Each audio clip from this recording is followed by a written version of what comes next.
నమస్తే. Welcome to SV6 news. నేను రాణి. 2014 October 2న Swachh Bharat కార్యక్రమాన్ని ప్రారంభించారు మన ప్రధాని నరేంద్ర మోదీ. దాదాపుగా అయితే 10 సంవత్సరాలు పూర్తి కావస్తుంది. అయితే ఇదే సందర్భంలోనైతే ఈ స్వచ్ఛ భారత్ కార్యక్రమంలో మున్సిపాలిటీలోని శానిటైజేషన్ అయితేనే కానీ, రోడ్ల గురించి అయితేనే కానీ, డ్రైనేజీ అయితే కానీ వీళ్ళు ఎట్లా చేస్తున్నారు, ఎలా కార్యక్రమాలు ఇంకా కొత్తగా ఎలాంటి కార్యక్రమాలు చేపడుతున్నారు అనేది మనతో పాటు మనం ప్రస్తుతం అయితే పెద్దంబరపేట మున్సిపల్ ఆఫీస్ దగ్గర ఉన్నాము. ప్రస్తుతం మనతో పాటు అయితే స్పెషల్ ఆఫీసర్ రవీంద్ర సాగర్ గారు ఉన్నారు. ఒకసారి వారితో మాట్లాడి మరిన్ని విషయాలు మనం తెలుసుకుందాం. సార్ నమస్తే. సార్ నమస్కారం అమ్మ. చెప్పండి సార్. మా ఈ పెద్దంబర్పేట మున్సిపాలిటీ అనేది మనకు ఏర్పడిన నాటి నుండి మనకు ర్యాపిడ్ చేంజ్ మున్సిపాలిటీ పరంగా జరిగిందనేది కొట్టొచ్చినట్టు కనపడతా ఉంది. కేంద్ర రాష్ట్ర ప్రభుత్వాలు ఈ అర్బనైజేషన్ పైన ప్రత్యేకమైన కార్యక్రమాలు తీసుకొని పూర్తిగా మనకు సపోర్ట్ చేయడం అనే దానివల్ల స్టేట్ వైడ్గా అన్ని మున్సిపాలిటీలు బాగా ముందంజలో ఉన్నాయి. అందులో భాగంగా ఇప్పుడు మనకు 10 years బ్యాక్ 50 దాకా ఉన్నటువంటి మున్సిపాలిటీలు ఈరోజు 155 మున్సిపాలిటీలుగా మన తెలంగాణ రాష్ట్రంలో అయినాయి అని అంటే బికాస్ ఆఫ్ రాష్ట్ర ప్రభుత్వాల యొక్క ప్రోద్బలము, తర్వాత రాష్ట్ర ప్రభుత్వాలు ఇస్తున్నటువంటి ఫైనాన్షియల్ అసిస్టెన్స్ వల్ల మనకు ఇది ఏర్పడడం అనేది జరిగింది.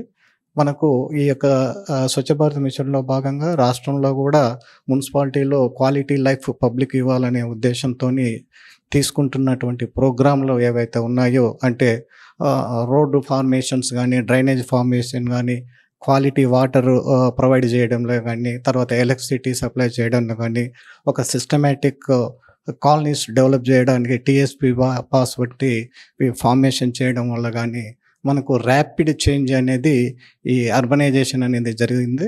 తర్వాత అందులో భాగంగా మనకు ఇప్పుడు రాష్ట్రంలో అతిపెద్ద మున్సిపాలిటీలో మన పెద్దంబర్పేట మున్సిపాలిటీ కూడా ఫార్మేషన్ అయిపోయింది.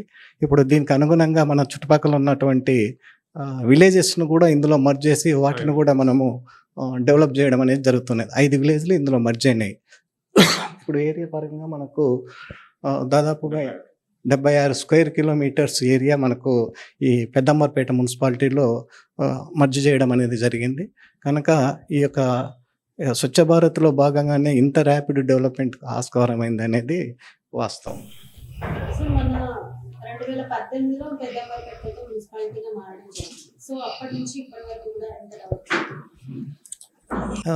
అంటే మనకి ఇప్పుడు పెద్దంబర్పేట మున్సిపాలిటీ అనేది 24 వార్డులతో మనకు మున్సిపాలిటీ ఫామ్ అనేది జరిగింది. తర్వాత ఇప్పుడు మనకు ఈ సంవత్సరం ఇంకొక 5 విలేజ్ చుట్టుపక్కల ఉన్నటువంటి 5 మేజర్ విలేజ్లు కూడా మర్జ్ చేసేసి ఈ మున్సిపాలిటీని ఇంకా అంటే ఈ క్యాలిక్యులేషన్ ఇవన్నీ చేసిన తర్వాత ఇది గ్రేడ్ 1 మున్సిపాలిటీ అబోవ్ కూడా అయ్యే పరిస్థితి ఉంది. సో ఇక్కడ ఉన్నటువంటి అంటే ట్రేడ్ బిజినెస్ ఆస్పెక్ట్లో కానీ, తర్వాత టౌన్ డెవలప్మెంట్లో కానీ, కాలనీల డెవలప్మెంట్లో కానీ ఈ ఫైనాన్షియల్ సోర్స్ అనేది బాగా మనకు ఇంప్రూవ్ అయ్యింది. సో ఇప్పుడు మనకు ఎక్కడ చూసినా పెద్దంబర్పేటలో మంచి రోడ్స్ ఫార్మేషన్ అవ్వడం జరిగింది. డ్రైనేజ్ సిస్టమ్ అందరికీ వచ్చేసింది. తర్వాత మనకు ఈ పబ్లిక్ టాయిలెట్ విషయంలో కూడా ఎక్కడ అవసరం ఉన్నా అక్కడ మున్సిపాలిటీ అరేంజ్ చేయడం అనేది జరిగింది. తర్వాత నెక్స్ట్ మనకు ఎలక్ట్రిసిటీ ఆస్పెక్ట్లో కానీ, మిగతా ఆస్పెక్ట్లో కానీ మనకు అర్బన్లో ఉన్నటువంటి ఏ ఫెసిలిటీస్ అయితేనో అవన్నీ ఇప్పుడు ప్రైమరీగా అన్ని అరేంజ్మెంట్ చేయడం అనేది జరిగింది. సో ఇప్పుడు వచ్చేది వర్షాకాలం. సో నీళ్ళు నిల్వ ఉండడం వల్ల డెంగ్యూ అలాంటి విషయాలు కూడా వస్తున్నాయి. సో దాని పరంగా శానిటైజేషన్ పబ్లిక్ హెల్త్ కోసం మీరు ఎలాంటి జాగ్రత్తలు తీసుకుంటారు? ఈ విషయంలో అమ్మ అంటే మనము ఇప్పటికే 2 months ముందే మన స్టేట్ గవర్నమెంట్ అలర్ట్ అవ్వడం జరిగింది. అందులో భాగంగానే మా సెక్రటరీ MAUD గారు, తర్వాత మన CDMA మేడం గారు కూడా ఒక 100 days స్పెషల్ ప్రోగ్రామ్ అనేది స్టేట్ వైడ్గా తీసుకోవడం అనేది జరిగింది. ఈ 100 days స్పెషల్ డ్రైవ్ ప్రోగ్రామ్ కింద ఈ వర్షాకాలాన్ని దృష్టి పెట్టుకొని మెయిన్గా తీసుకోవడం అనేది జరిగింది. ఇందులో భాగంగా ఇప్పుడు పెద్దంబర్పేట మున్సిపాలిటీ తీసుకున్నట్టయితే 24 వార్డులలో స్పెషల్ డ్రైవ్ ప్రతి వార్డు, ప్రతి గల్లీ మన యొక్క శానిటేషన్ స్టాఫ్, ఇంజనీరింగ్ స్టాఫ్, వాటర్మెన్లు, లైన్మెన్లు, ఎలక్ట్రీషియన్లు, తర్వాత ఈ రెవెన్యూకు సంబంధించి అందరూ కూడా ప్రతి వార్డు ఈ 100 డేస్ ప్రోగ్రాంలో తిరిగేసేసి అక్కడ ఉన్నటువంటి శానిటేషన్ సమస్యలు కానీ, డ్రైనేజ్ సమస్యలు కానీ, రోడ్ సమస్యలు కానీ ఏమున్నా కూడా ఇమ్మీడియట్గా టేకప్ చేసేసి క్లియర్ చేయడం అనేది జరుగుతూ ఉంది. సో మనము రేపు 100 డేస్ తర్వాత ఈ యొక్క పెద్దాంబర్పేట మున్సిపాలిటీలో ఒక్క కేసు కూడా డెంగీ కేసు ఉండకూడదు అనే టార్గెట్తోని వర్క్ చేయడం అనేది జరుగుతూ ఉంది. తర్వాత మనకి ఇప్పటికి 50 డేస్ అయిందమ్మా. నెక్స్ట్ సెప్టెంబర్ 9 వరకు కూడా ఈ ప్రోగ్రామ్ ఉంటుంది. తర్వాత ఇందులో భాగంగా మనకు వాటర్ క్వాలిటీ అనేది నల్లాలో వస్తున్నటువంటి వాటర్ క్వాలిటీ కూడా మనం స్పెషల్గా చెక్ చేస్తూ ఉన్నాం. ఇంటింటికి వెళ్ళి వాటర్ ఏమన్నా మిక్స్డ్ అయి వస్తున్నా కూడా ఇమ్మీడియట్గా దానికి చర్యలు చేపట్టి తీయడం అనేది జరుగుతూ ఉంది. తర్వాత ఆల్ ఓవర్ హెడ్ ట్యాంక్స్ మనము క్లోరినేషన్ చేసి క్లీనింగ్ చేయడం అనేది జరుగుతూ ఉంది.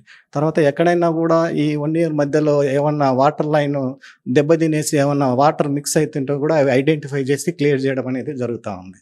సో ఎవరి ప్రాపర్ కేర్ అనేది తీసుకోవడం అనేది జరుగుతూ ఉంది. తర్వాత ఈ డ్రైనేజ్ కాలువలు ఏవైతే ఉన్నాయో ఆ కాలువలో వాటర్ బాల్స్ వేయడము, దోమలు పెరగకుండా చేయడము, తర్వాత డీసిల్టింగ్ చేయడము, అంటే వాటర్ ఎక్కువ వర్షం పడితే ఇళ్ళకు నీళ్ళు రాకుండా ఉండడానికి డీసిల్టింగ్ మెయిన్ కాలువలు ఏవైతే ఉన్నాయో అవి క్లీన్ చేయడము, ఇవన్నీ మనం ప్రాపర్గా వెళ్ళి తీసుకుంటున్నాం. అంటే వీటి పరంగా డ్రైనేజ్ కానీ వర్షాలు వచ్చి డ్రైనేజ్ పొంగిపోవడం కానీ అట్లా పబ్లిక్ నుంచి ఏమన్నా మీకు కంప్లైంట్స్ రావడం అంటే ఎటువంటి యాక్షన్ తీసుకుంటారు? అంటే ఒకటేమో పబ్లిక్ నుంచి రిప్రజెంటేషన్ కొరకు మేము వెయిట్ చేయట్లేదు.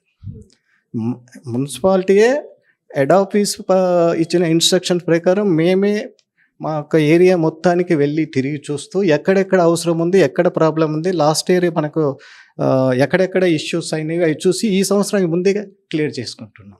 సో దానివల్ల రేపు వర్షాకాలము పూర్తిగా వచ్చినా కూడా మనము సక్సెస్ఫుల్గా దాన్ని ఫేస్ చేస్తామనే కాన్ఫిడెంట్ మాకుంది.